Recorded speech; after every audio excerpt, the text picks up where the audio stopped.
Você sabia que é muito fácil alguém ir para o céu de Deus? Então, por que é tão fácil assim? E o Senhor Jesus Cristo falou, conforme está escrito em Mateus, no capítulo 7, versículos 13 e 14, o seguinte: Entrai pela porta estreita, porque larga é a porta e espaçoso o caminho que conduz à perdição, e muitos são os que entram por ela.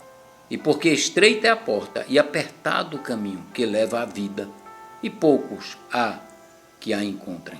Então, por que ele disse isso? Porque ele também disse, conforme está escrito em Mateus, no capítulo 10, versículo 28, porque ele disse também: não tem mais os que matam o corpo e não podem matar a alma. Temei antes aquele que, depois de matar, tem poder para lançar no inferno a alma e o corpo. Então, por que o Senhor Jesus Cristo falou essas coisas?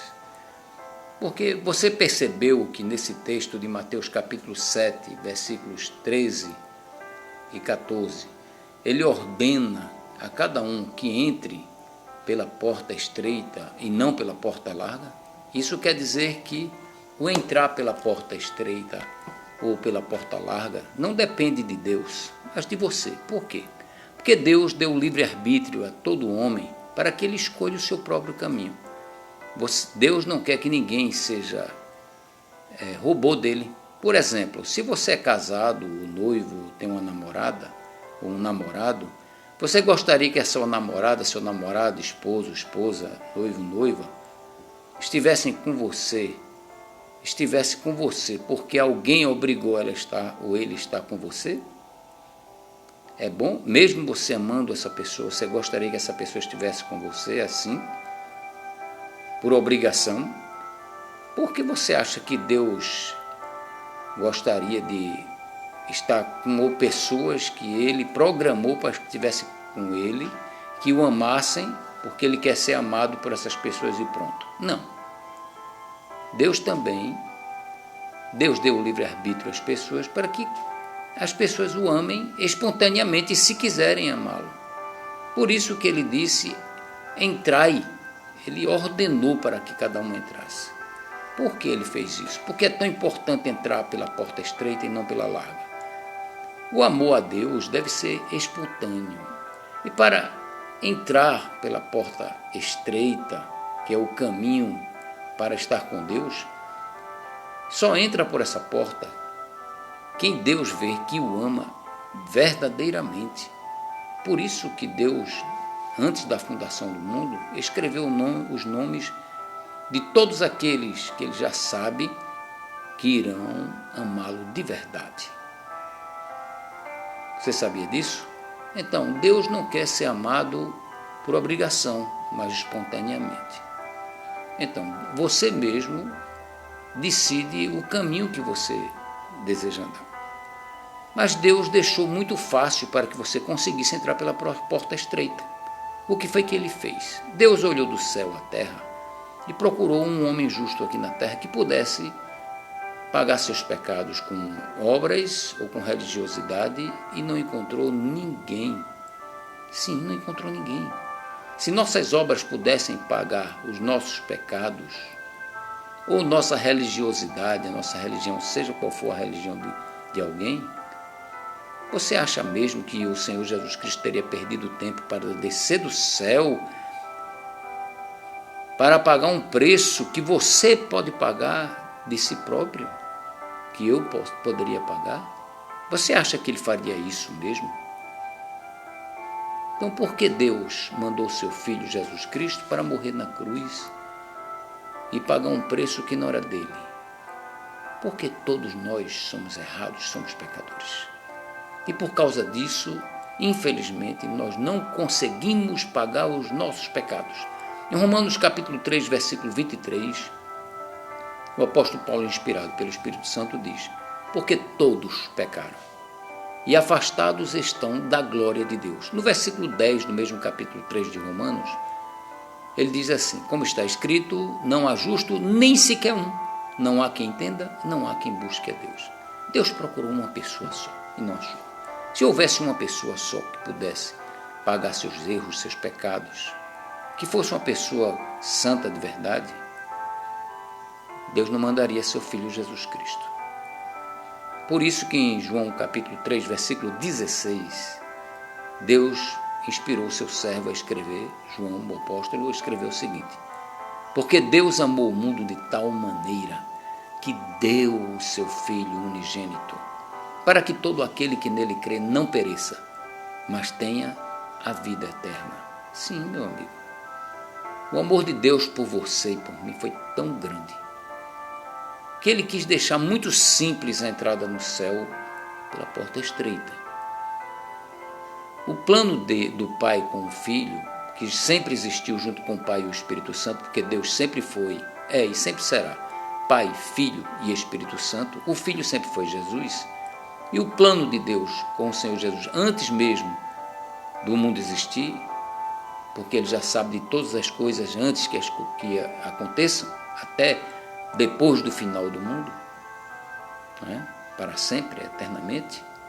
Então, Deus planejou salvar o homem pelo sangue do seu Filho Jesus Cristo. O plano simples de Deus foi falar com o seu filho e dizer: meu filho, você é meu filho, desça lá, para morrer por Maria, por José, por Pedro, por João, por Nivaldo, por Roberto, por Josefa, por Creuza, por cada uma de minhas criaturas que eu amo tanto. Eu amo tanto, de tal maneira, que eu vou entregar você para que você morra na cruz, para pagar um preço que minhas criaturas não podem pagar. Já pensou? É como se você quisesse, por exemplo, esse celular que você tem aí. Vamos dizer que ele valesse uns 10 milhões de reais e você não tivesse esse dinheiro, mas gostaria muito de ter esse celular. E um amigo seu chegasse para você e dissesse: eu sei que você gostaria muito de ter esse celular, vou resolver esse problema para você. E fosse na loja, ele tem muito mais do que 10 milhões de reais, desse os 10 milhões e comprasse esse celular para você. Ele comprou, pagou na loja, e ele não deve nem na loja, nem em lugar nenhum mais, porque já está pago por ele mesmo. E agora ele chega para você e diz: receba de presente, já está pago. Aí você diz: mas eu não posso pagar você. Mas eu não estou pedindo para você pagar, porque você não pode pagar. Eu sei que você não pode pagar. Eu paguei no seu lugar. Então receba. Então é um presente para você. Se você disser assim: eu não quero receber agora, esse presente não passa a ser seu, fica com a pessoa que comprou. Foi isso que Deus fez. Ele deu o seu único filho para morrer na cruz como presente. Como diz assim em Efésios capítulo 2, versículos 8 e 9. Diz o seguinte: porque pela graça, ou seja, favor imerecido, pela graça sois salvos por meio da fé. Fé em quem? No Senhor Jesus. E isto não vem de vós, é dom de Deus, é um presente de Deus. Não vem das obras para que ninguém se glorie. Ninguém consegue pagar. É como se você tivesse com as mãos sujas, todas sujas, de graxa, e quisesse limpar seu rosto com as mãos. Você nunca conseguiria. Todo ser humano é assim, está com as mãos sujas e não consegue se limpar. Por isso que Deus é tão maravilhoso, tão amoroso, tão bondoso, que tornou simples a salvação, para que o homem pudesse ser salvo. Agora depende de quê? Ele só quer que o homem faça duas coisas. Não é entrar na igreja A, B e C, religião A, B e C, não. Nada disso. É bom você estar numa igreja que prega a verdadeira palavra de Deus, estar junto com outras pessoas que, como você, gostam de estudar a palavra de Deus e louvar o nome de Deus também. É muito bom. Mas isso não salva você, não salva ninguém. Então, mas o que é que salva? Duas coisas apenas. Atos capítulo 3, versículo 19. Lucas escreveu, inspirado pelo Espírito Santo, o seguinte: arrependei-vos e convertei-vos para que sejam apagados os vossos pecados, e assim cheguem os tempos de refrigério pela presença do Senhor. Então, arrependei-vos e convertei-vos. Não é somente convertei-vos. As pessoas querem se converter a Deus e continuar nos seus pecados. Você sabe por que a maioria das pessoas está passando pela porta larga do texto que nós lemos no começo, Mateus capítulo 7, versículos 13 e 14? Você sabe por que a maioria das pessoas está indo pela porta larga à perdição? Porque amam o pecado mais do que a Deus. Dizem que amam a Deus de boca, mas o seu coração está longe dele. Essas pessoas não querem deixar o pecadinho. Eu não quero deixar meu pecadinho e preferem dizer, eu não acredito que a Bíblia seja a palavra de Deus. É melhor dizer que Deus está errado e você está certo. Pensando assim, você está livre de qualquer coisa, de qualquer condenação. Nada disso. Se alguém nasceu cego e disser, dizem que existe o sol, a lua e as estrelas, eu nunca vi nada disso. Sabe de uma coisa? Eu não creio em nada disso, porque eu nunca vi. Por você dizer que não existe o inferno e que a palavra de Deus está errada, nem o inferno vai deixar de existir e a palavra de Deus não vai deixar de se cumprir, por causa da sua crença ou descrença. E se você não quiser acreditar, quando você morrer, você vai saber disso. Ninguém vai obrigar você a se arrepender dos seus pecados e se converter a Jesus. Você tem que fazer isso, de vontade própria. Jesus derramou sangue na cruz pelos seus pecados, conforme está escrito em 1 João capítulo 1, versículo 7.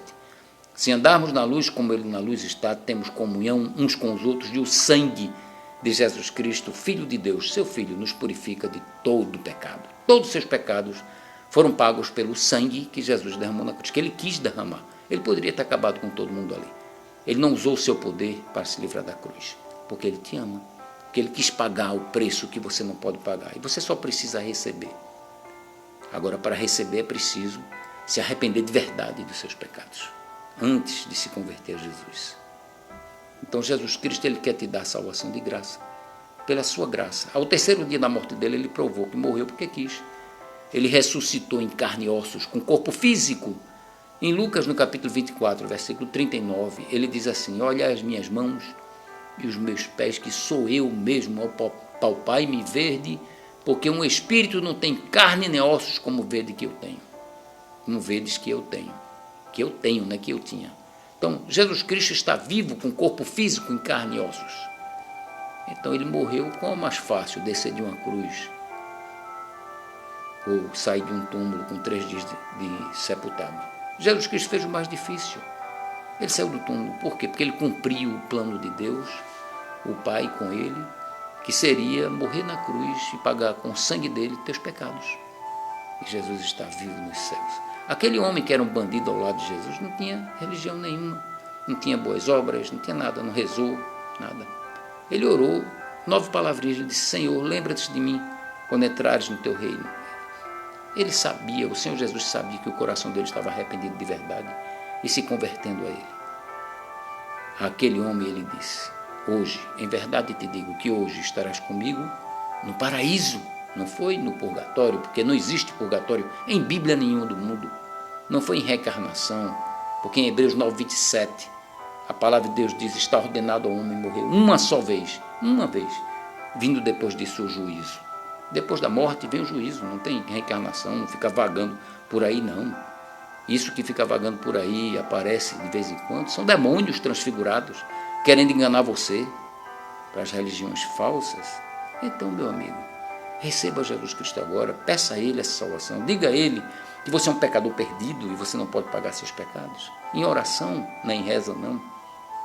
Diga a Ele que você crê que o sangue de Jesus Cristo foi o único pagamento pelos seus pecados, porque você não pode pagar de jeito nenhum. Diga a Ele que crê que Jesus ressuscitou em carne e ossos com corpo físico, e convide a Ele a entrar no seu coração, e Ele vai fazer isso, e salvar a sua alma, e levar você, depois da morte, direto para o paraíso, como Ele fez aquele homem que era um bandido, e se arrependeu dos seus pecados, se converteu verdadeiramente. Ele vai levar direto você para o paraíso, porque o sangue de Jesus Cristo é poderoso para purificar qualquer um pecador que se arrepender de verdade dos pecados e se converter somente ao Senhor Jesus. Que Deus fale ao teu coração e você consiga entrar pela porta estreita, que é o Senhor Jesus Cristo. Em nome do Senhor Jesus, amém.